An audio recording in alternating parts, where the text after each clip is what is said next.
Les adventistes de Serbie ont établi des liens solides autour d'eux par le biais d'activités saines. Les clubs de santé ont suscité un grand intérêt de la part de la communauté. Les groupes partent en randonnée, font de l'exercice ensemble, organisent des conférences sur la santé et font des démonstrations de cuisine. Sans ces activités, il est probable que les participants ne rencontreraient jamais un adventiste ou n'auraient jamais de contact avec le message adventiste. Ici, il est important de nouer d'abord des liens d'amitié, puis de dire qui vous êtes. Sinon, ils vous rejetteront dès le départ. La connexion personnelle est la manière dont Jésus exerçait son ministère lorsqu'il était sur terre. Ses membres d'Église suivent donc son exemple en appliquant la méthode du ministère du Christ. C'est la clé pour établir des relations, en particulier dans les villes en expansion comme Belgrade, où les gens ont tendance à rester centrés sur leur propre vie. C'est une communauté qui vit dans de grands immeubles. Il y a beaucoup de gratte-ciel de 13 étages ou plus. Un grand nombre de personnes y résident. C'est une grande zone à atteindre. Beaucoup ne savent rien de Dieu et ne sont pas très croyants. Les gens ne veulent rien entendre au sujet de Dieu. Nous vivons aujourd'hui dans des sociétés où personne ne veut connaître Dieu. Il est difficile d'en parler avec eux, car ils ne savent pas ou ne veulent pas savoir qui est Dieu. C'est un grand défi à relever ici. C'est un pays laïque. Il y a quelques années encore, le quartier connu sous le nom de Novi Belgrade n'avait pas d'église adventiste. Chaque fois que les membres de l'église qui vivaient dans cette partie de la ville voulaient se réunir, ils devaient effectuer de grandes distances pour se rendre à l'église la plus proche.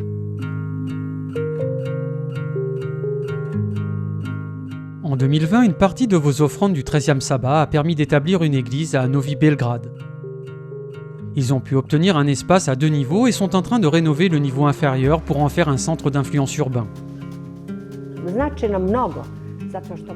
Cela signifie beaucoup pour nous car nous avons nos propres services, nous pouvons inviter des amis. L'installation est très bonne et nous sommes très reconnaissants à Dieu qu'il y ait 2 niveaux. Au niveau supérieur, où nous nous trouvons actuellement, se déroulent les services. Et la partie inférieure est vraiment très pratique pour diverses activités.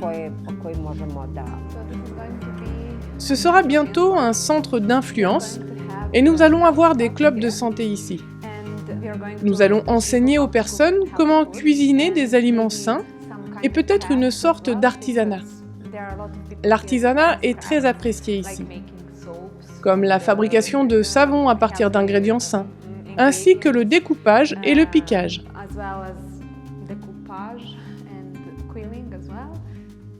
Vos contributions à l'offrande du 13e sabbat ont déjà été reçues avec gratitude. Le nouvel espace est comme un foyer pour cette congrégation, et nous espérons qu'il lui permettra de se développer. Je suis très reconnaissante à tous les frères et sœurs du monde entier, ceux qui nous ont aidés. Parce que c'est une grande municipalité où nous sommes et il n'y avait pas d'église encore. Croyez que nous avons prié plus de 20 ans. Nous avons prié pour avoir cette église.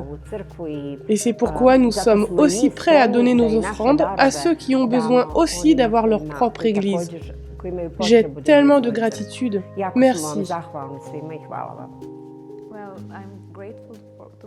Je suis reconnaissante à Dieu d'avoir suscité la volonté de donner. Il les a inspirés à donner.